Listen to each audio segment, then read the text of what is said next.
Hold up. Hi guys, my name is TJ. My name is Pranav.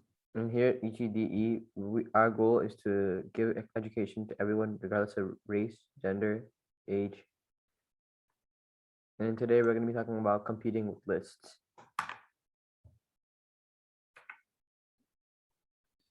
So here's the table of contents of what we're going to be going over today. So first off, we'll cover what lists are through their definition. Then we'll move on to a few list operations that we can perform ourselves. Then we'll go over actually coding lists through Python. And lastly, we'll iterate through lists.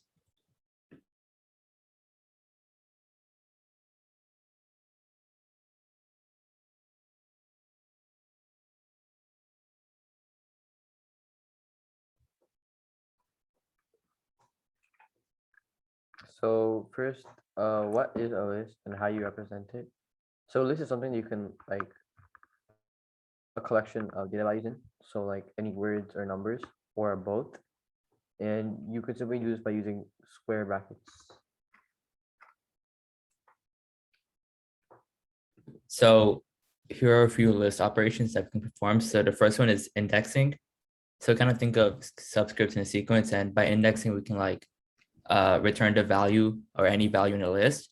The next one is the length or the number of items contained in the list. We can return back like how many numbers or letters or words are in a list. And next is slicing, in which case we can like shorten the list or like split it up. And then we have membership check and concatenation and just more.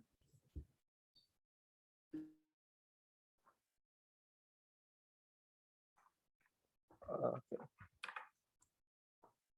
Some list operations are len, to like determine how many items are in the list, and you can also like add two lists together or like add the same list as well. So if you like names plus names, the same list would print out twice in one list.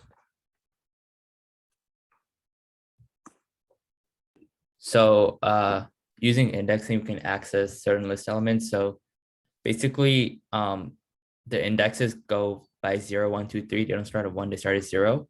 So if we did names, which is the name of the list, bracket 0, it returned the first value, which is Al in this case. And if we do 4, it would technically return the fifth element in the list.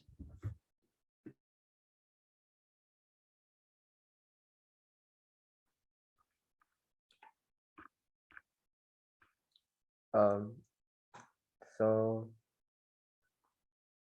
list can also be sliced. So like how if you only wanted a certain number of the items or a certain amount of items in the list, you could use the indexes and determine which ones you want, or like in a pattern.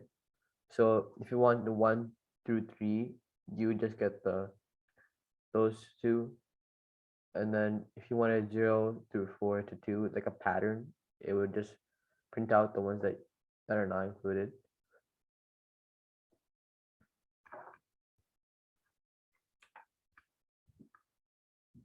So here's kind of like a list or like a few operations, other operations can do a list. So you can determine whether element is in the list or not in the list. And you can also concat two lists together with the addition sign. You can also find obviously the I term, or which is basically indexing, and then slicing, and also figure out the length, the smallest and largest item, and also figure out the index for a certain element in the list.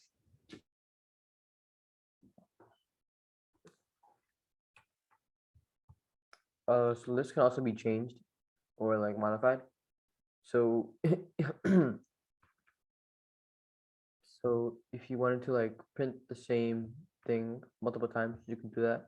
Or if you wanted to print one thing out, you can also do that. You can make it grow or you can make it shrink. Here are a few more list operations from the past or the second last slide. So you can also replace like the certain indexes with different values. You can also replace like certain slices with different values as well. And you can also delete and add items with using the insert, pop, remove, and reverse. And although they like sound similar, each one has like a specific function in which its use in a specific environment.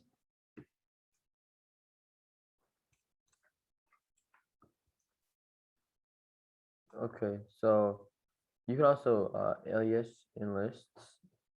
So it's like if you had two paths, there are two paths to a list.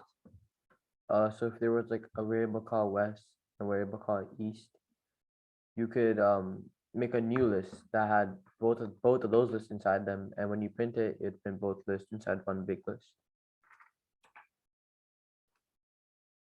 So when you're dealing with lists, there's a big caution with mutability or like copying down the same list twice. So pretty much just be careful because all variables that are bound to the modified object change in value. So you can accidentally change a value and you wouldn't really want that to happen.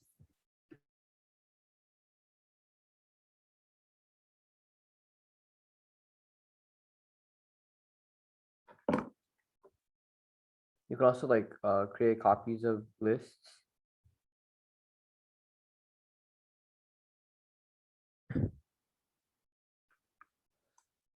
So if you were to use the index but put everything in the index, it would print out the same list again.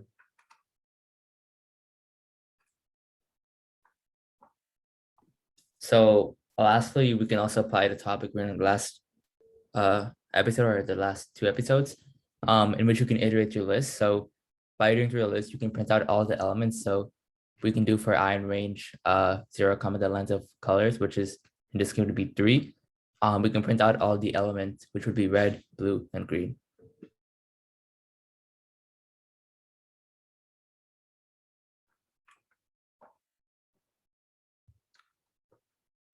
So there's also alternate versions for lists. So like if you made a new function and you had like your own variable, you could create some type of list in a different way.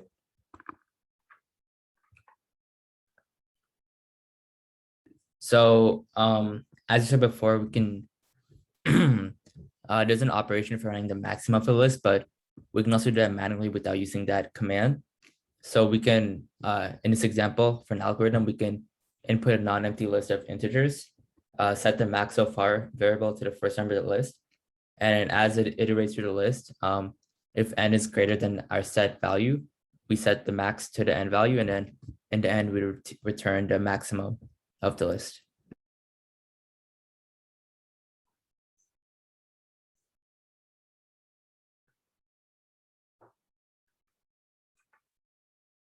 You can also find the max in a list by using a for loop.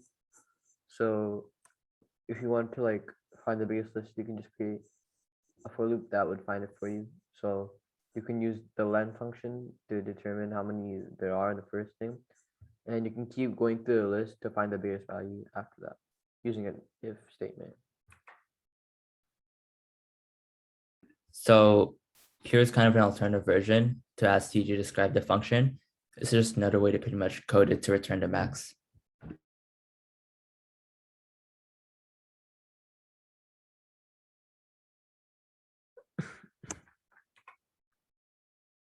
So the concept that we just went over were what lists are, what kind of things you could do with lists on Python, and iterating through lists. So our next episode will be about algorithmic thinking, kind of applying all these topics to actually create algorithms to solve real life problems. So yeah, stay tuned for that in our next episode.